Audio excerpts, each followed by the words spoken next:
Many young Nepalese people are caught in the turmoil of the Russia-Ukraine conflict due to their dire job prospects, reports the New York Times. Some are lured into the Russian army by the promise of better wages, while others are taking the side of Ukraine. This situation raises the possibility of Nepalese individuals fighting against each other in a distant war. "I've joined the Russian army," exclaimed Sandip Thapalia over the phone from Moscow, informing his sister Shanta of his decision.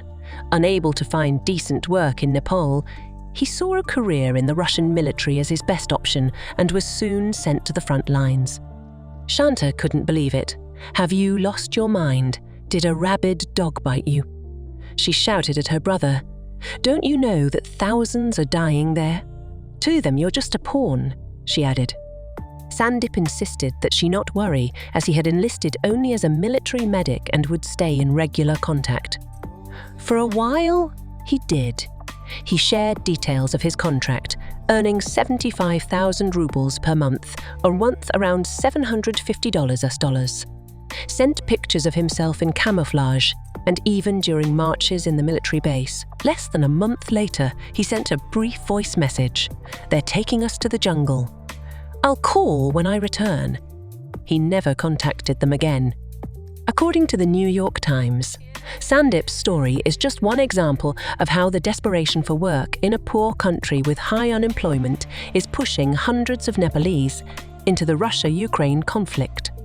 Through conversations with Nepalese officials, documents provided to the newspaper, and interviews with relatives, it has been determined that the majority are fighting on the Russian side, although a smaller group has also joined the International Legion within the Ukrainian army. If this situation continues, Nepalese will be killing each other in the Russia-Ukraine war.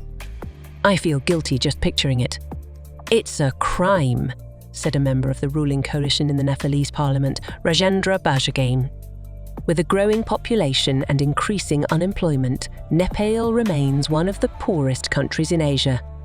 It also has a long history of sending young people to foreign wars. Over 200 years ago, the British used Nepalese soldiers to suppress uprisings, gain control over India, and later in both world wars, as well as in Iraq and Afghanistan, as highlighted by the New York Times.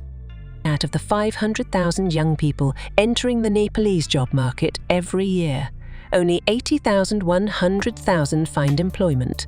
"Where can the rest go?" said retired Nepalese General Binoj Basniat, now working at Rangsite University in Thailand. Currently, Nepal maintains neutrality and has not joined Western sanctions against Russia, but unlike India, it has condemned the Russian invasion. Nepalese officials are attempting to dissuade young people from participating in the war, but according to Bajagain, the government lacks the courage to demand that Moscow cease recruitment